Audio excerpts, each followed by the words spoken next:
The Everyday Life of Abraham Lincoln, by Francis Fisher Browne. Chapter 13b. Receiving the Committee of the Convention. Nomination of Douglas. Campaign of 1860. Various campaign reminiscences. Lincoln and the tall Southerner. The vote of the Springfield clergy. A graceful letter to the poet Bryant. Looking up hard spots. Before commencing the cast next morning, and knowing Mr. Lincoln's fondness for a story, I told him one in order to remove what I thought an apprehensive expression, as though he feared the operation might be dangerous.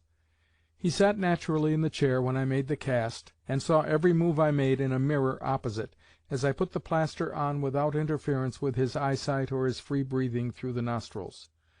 It was about an hour before the mold was ready to be removed, and being all in one piece, with both ears perfectly taken, it clung pretty hard, as the cheek-bones were higher than the jaws at the lobe of the ear.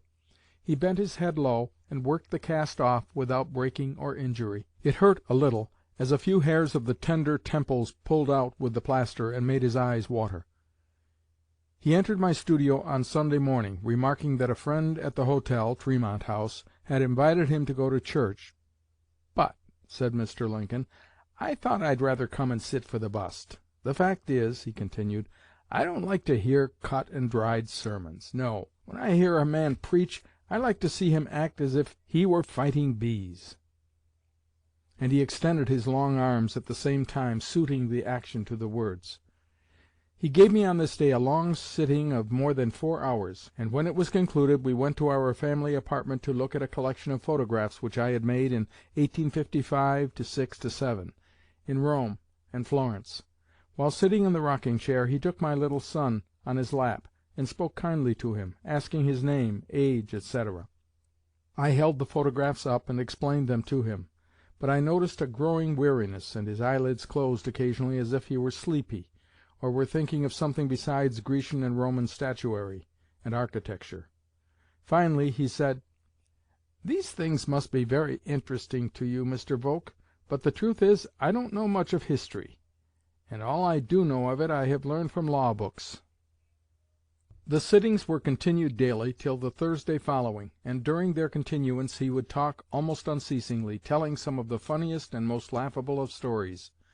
But he talked little of politics or religion during these sittings. He said, "I am bored nearly every time I sit down to a public dining-table by some one pitching into me on politics." Many people, presumably political aspirants with an eye to future prospects, besieged my door for interviews, but I made it a rule to keep it locked, and I think Mr. Lincoln appreciated the precaution. On our last sitting I noticed that Mr. Lincoln was in something of a hurry. I had finished the head, but desired to represent his breast and brawny shoulders as nature presented them. So he stripped off his coat, waistcoat, shirt, cravat, and collar, threw them on a chair, pulled his undershirt down a short distance, tying the sleeves behind him, and stood up without a murmur for an hour or so. I then said I had done, and was 1,000 times obliged to him for his promptness and patience, and offered to assist him to redress, but he said, "No, I can do it better alone." I kept at my work without looking toward him, wishing to catch the form as accurately as possible while it was fresh in my memory. He left hurriedly, saying he had an engagement, and with a cordial "Good-bye, I will see you again soon," passed out. A few minutes later I recognized his steps rapidly returning. The door opened, and in he came, exclaiming, "Hello, Mr. Volk! I got down on the sidewalk and found I had forgotten to put on my undershirt, and thought it wouldn't do to go through the streets this way." Sure enough, there were the sleeves of that garment dangling below the skirts of his broadcloth frock-coat. I went at once to his assistance, and helped to undress and redress him all right, and out he went with a hearty laugh at the absurdity of the thing.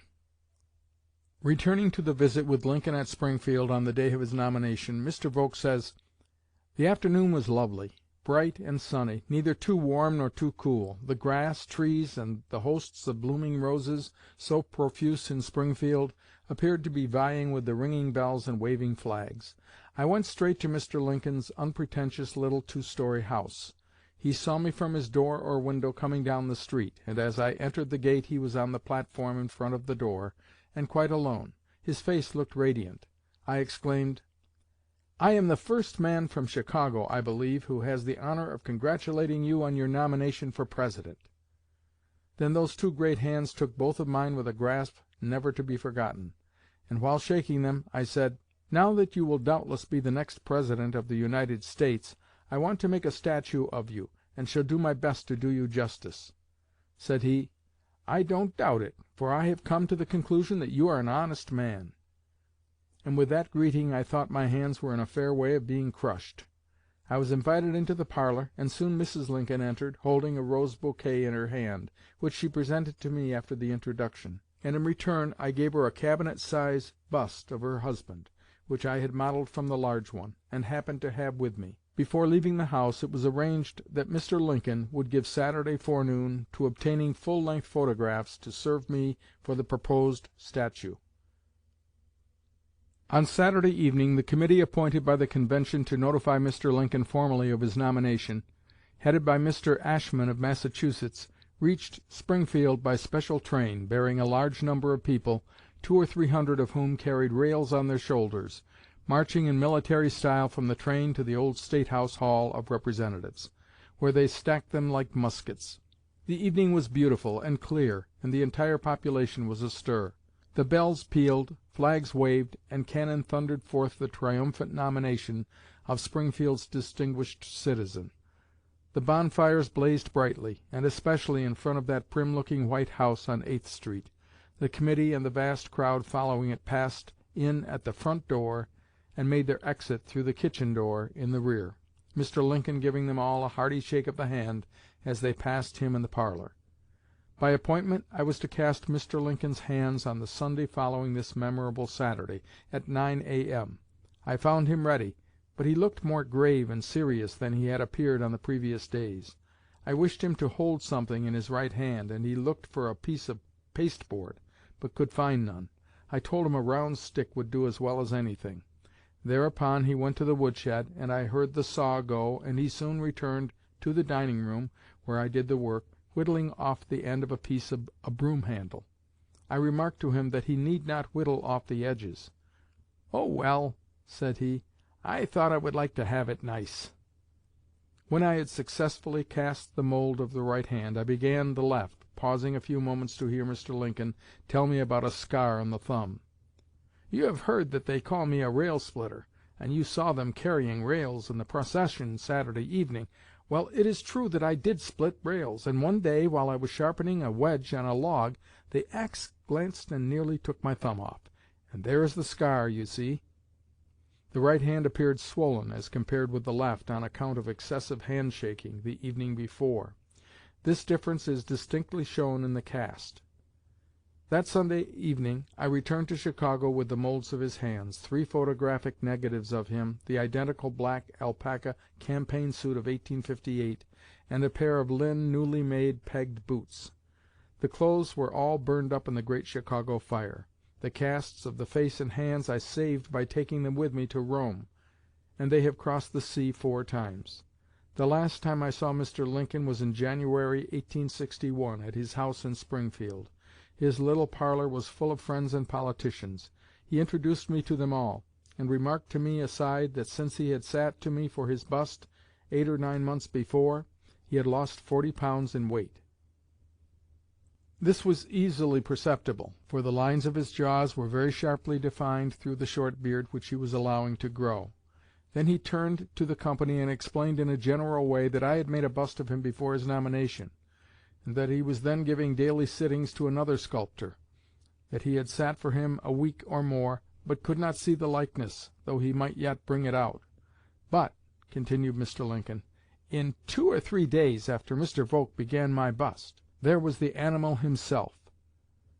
And this was about the last, if not the last, remark I ever heard him utter, except the good-bye and his good wishes for my success.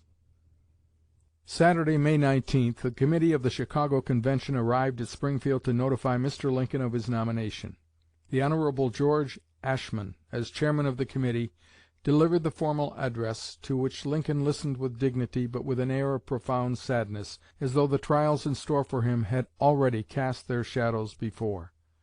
In response to the address Lincoln said, "Mr. Chairman, and gentlemen of the committee, I tender to you, and through you to the Republican National Convention and all the people represented in it, my profoundest thanks for the high honor done me, which you now formally announce. Deeply and even painfully sensible of the great responsibility which is inseparable from this high honor, a responsibility which I could almost wish had fallen upon some one of the far more eminent men and experienced statesmen whose distinguished names were before the convention, I shall, by your leave, consider more fully the resolutions of the convention, denominated the platform, and without necessary and unreasonable delay respond to you, Mr. Chairman, in writing, not doubting that the platform will be found satisfactory, and the nomination gratefully accepted.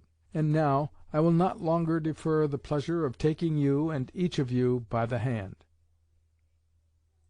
A letter was then handed Lincoln containing the official notice, accompanied by the resolutions of the convention. To this letter he replied a few days later as follows: Springfield, Illinois, May 23, 1860.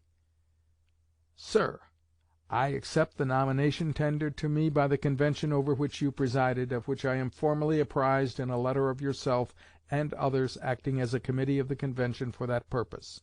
The declaration of principles and sentiments which accompanies your letter meets my approval, and it shall be my care not to violate it or disregard it in any part.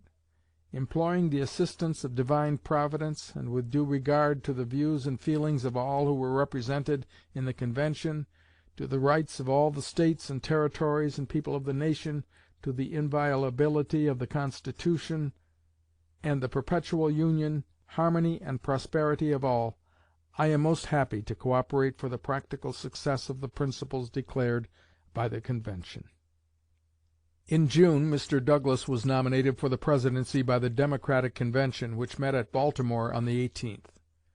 Mr. Douglas made a personal canvass, speaking in most of the States, North and South, and exerting all the powers of which he was master to win success. The campaign, as Mr. Arnold states, has had no parallel. The enthusiasm of the people was like a great conflagration, like a prairie fire before a wild tornado.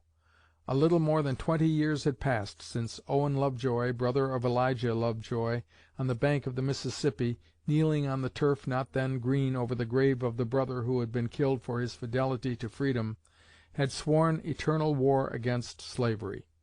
From that time on, he and his associate abolitionists had gone forth preaching their crusade against oppression, with hearts of fire and tongues of lightning. And now the consummation was to be realized of a President elected on the distinct ground of opposition to the extension of slavery. For years the hatred of that institution had been growing and gathering force. Whittier, Bryant, Lowell, Longfellow, and others had written the lyrics of liberty. The graphic pen of Mrs. Stowe, in Uncle Tom's Cabin, had painted the cruelties of the overseer and slaveholder. But the acts of slaveholders themselves did more to promote the growth of anti-slavery than all other causes. The persecutions of abolitionists in the South, the harshness and cruelty attending the execution of the fugitive laws, the brutality of Brooks in knocking down, on the floor of the Senate, Charles Sumner for words spoken in debate, these and many other outrages had fired the hearts of the people of the free States against this barbarous institution. Beecher, Phillips, Channing, Sumner, and Seward, with their eloquence; Chase with his logic; Lincoln with his appeals to the principles of the Declaration of Independence and to the opinions of the founders of the Republic; his clear statements, his apt illustrations, and above all his wise moderation, all had swelled the voice of the people, which found expression through the ballot box, and which declared that slavery should go no further. Among the various reminiscences of the memorable presidential campaign of 1860, some of peculiar interest are furnished by Dr. Newton Bateman, president of Knox College, Illinois. Dr. Bateman had known Lincoln since 1842, and from the year 1858, when Dr. Bateman was elected State Superintendent of Public Instruction in Illinois, to the close of Lincoln's residence in Springfield in 1861, they saw each other daily. The testimony of so intimate an acquaintance, and one so well qualified to judge the character and abilities of men, is of unusual value, and it is worth noting that Dr. Bateman remarks that while he was always an admirer of Lincoln, yet the greatness of the man grew upon him as the years passed by. In his professional and public work, says Dr. Bateman, Lincoln not only proved himself equal to every emergency and to every successive task, but made, from the outset, the impression upon the mind of those who knew him of being in possession of great reserve force. Perhaps the secret of this lies in part in the fact that he was accustomed to ponder deeply upon the ultimate principles of government and society, and strove to base his discussions upon the firm ground of ethical truth.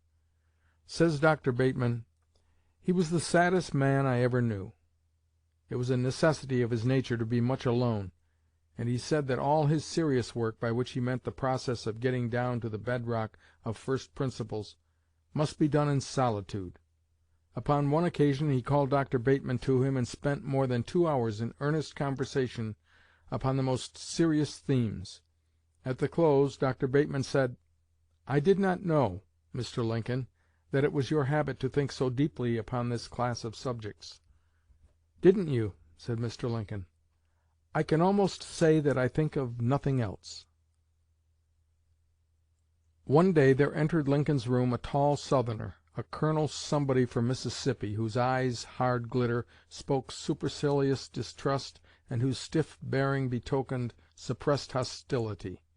It was beautiful, says Dr. Bateman, to see the cold flash of the Southerner's dark eye yield to a warmer glow, and the haughty constraint melt into frank good nature, under the influence of Lincoln's words of simple earnestness and unaffected cordiality. They got so far in half an hour that Lincoln could say, in his hearty way, "Colonel, how tall are you?" "Well, taller than you, Mr. Lincoln," replied the Mississippian. "You are mistaken there," retorted Lincoln. "Dr. Bateman, will you measure us?" "You will have to permit me to stand on a chair for that," responded the doctor. So a big book was adjusted above the head of each, and pencil marks made at the respective points of contact with the white wall. Lincoln's altitude, as thus indicated, was a quarter inch above that of the Colonel. "I knew it," said Lincoln. "They raise tall men down in Mississippi. But you go home and tell your folks that old Abe tops you a little." The Colonel went away much mollified and impressed. "My God!" said he to Dr. Bateman as he went out, "there's going to be a war. But could my people know what I have learned within the last hour, there need be no war." During the Presidential campaign, the vote of the city of Springfield was canvassed house by house. There were at that time 23 clergymen residing in the city, not all pastors. All but 3 of these signified their intention to vote against Lincoln. This fact seemed to grieve him somewhat. Soon after, in conversing upon the subject with Dr. Bateman, he said, as if thinking aloud, "These gentlemen know that Judge Douglas does not care a cent whether slavery in the Territories is voted up or voted down, for he has repeatedly told them so. They know that I do care." Then, drawing from a breast pocket a well-thumbed copy of the New Testament, he added, after a pause, tapping upon the book with his bony finger, "I do not so understand this book." The poet Bryant was conspicuous among the prominent Eastern men who favored Lincoln's nomination for the Presidency in 1860. He had introduced Lincoln to the people of New York at the Cooper Institute meeting of the previous winter, and was a firm believer in the Western politician. After the convention, Mr. Bryant wrote Lincoln a most friendly and timely letter, full of good feeling and of wise advice. Especially did he warn Lincoln to be cautious in committing himself to any specific policy, or making pledges or engagements of any kind. Mr. Bryant's letter contained much political wisdom, and was written in that scholarly style for which he was distinguished, but it could not surpass the simple dignity and grace of Lincoln's reply. Springfield, Illinois, June 28, 1860.